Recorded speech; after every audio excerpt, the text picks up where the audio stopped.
ಅಲ್ಲ ಪ್ರಾಣಿಗಳ ನೇಚರೇ ಅದು. ನಾವು ಮನುಷ್ಯ ನಾವೇನೋ ಬೇರೆ ಸ್ಪೀಷೀಸ್ ಅಂತ ಹೇಳೋಕ್ಕಲ್ಲ, ನಾವೆಲ್ಲ ಪ್ರಾಣಿಗಳೇ.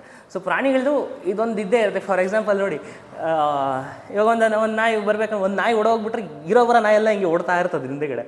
ಸೊ ನಮ್ದು ಒಂದು ಟ್ರೆಂಡ್ ಏನೋ ಸೆಟ್ ಆಯಿತು, ಎಲ್ಲ ಓಡ್ತಾ ಇರ್ತೀವಿ ಅದ್ರ ಹಿಂದೆಗಡೆ ಕೂತ್ಕೊಂಡು ಆರಾಮಾಗಿ.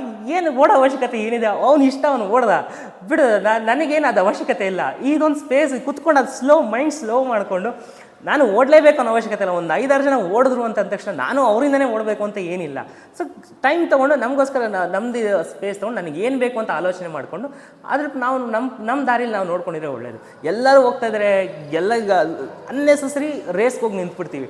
ಮತ್ತು ಆ ರೇಸಲ್ಲಿ ನಿಲ್ಲೋ ಅವಶ್ಯಕತೆನೇ ಇರೋದಿಲ್ಲ, ಸುಮ್ಮನೆ ಹೋಗಿ ನಿಂತ್ಕೊಳ್ತಾ ಇರ್ತೀವಿ. ಸೊ ಅದಕ್ಕಾದಷ್ಟು ನಮ್ಮದೇನು ಆ ರೇಸು ನಮಗೆ ಯೂಸ್ ಆಗುತ್ತಾ ಇಲ್ವಾ, ಸೊ ಅದನ್ನ ನೋಡಿಕೊಂಡು ಯಾವನ್ನ ಹೆಲ್ತಿಯಾಗಿರೋದಾದರೆ ಓಕೆ. ಸೊ ಮತ್ತಲ್ಲಿ ಸೋಲು ಗೆಲುವು ಎರಡಾದ್ರೂ ಸಹ ಸ್ವೀಕಾರ ಮಾಡುವಂಥ ಸಾಮರ್ಥ್ಯ